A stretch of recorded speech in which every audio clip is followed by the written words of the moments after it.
أعوذ بالله من الشيطان الرجيم.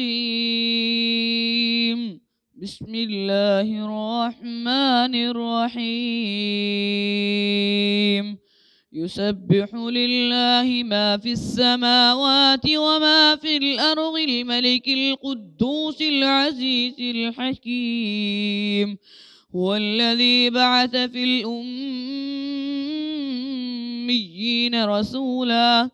رسولا منهم يتلو عليهم آياته ويزكيهم ويعلمهم الكتاب والحكمة وإن كانوا من قبل لفي ضلال مبين. وآخرين منهم لما يلحقوا بهم وهو العزيز الحكيم.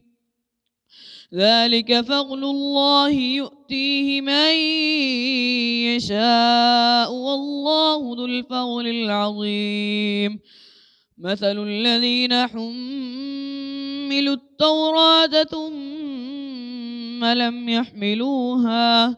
ثم لم يحملوها كمثل الحمار يحمل أسفارا. بئس مثل القوم الذين كذبوا بآيات الله والله لا يهدي القوم الظالمين.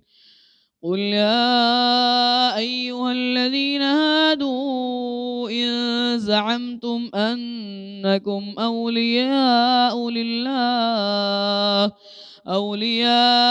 لله من دون الناس فتمنوا الموت إن كنتم صادقين ولا يتمنونه أبدا بما قدمت أيديهم والله عليم بالظالمين.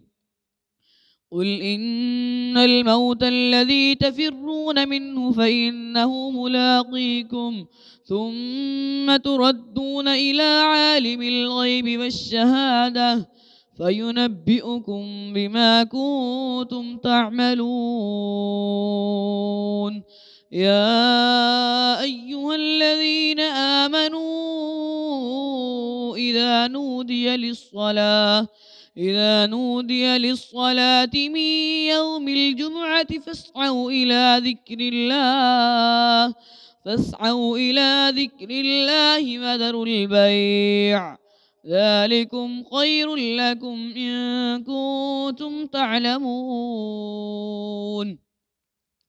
فإذا قضيت الصلاة فانتشروا في الأرض وابتغوا من فضل الله واذكروا الله كثيرا لعلكم تفلحون. وإذا رأوا تجارة أو لهوا انفضوا إليها وتركوك قائما. قل ما عند الله خير من اللهو ومن التجارة والله خير الرازقين.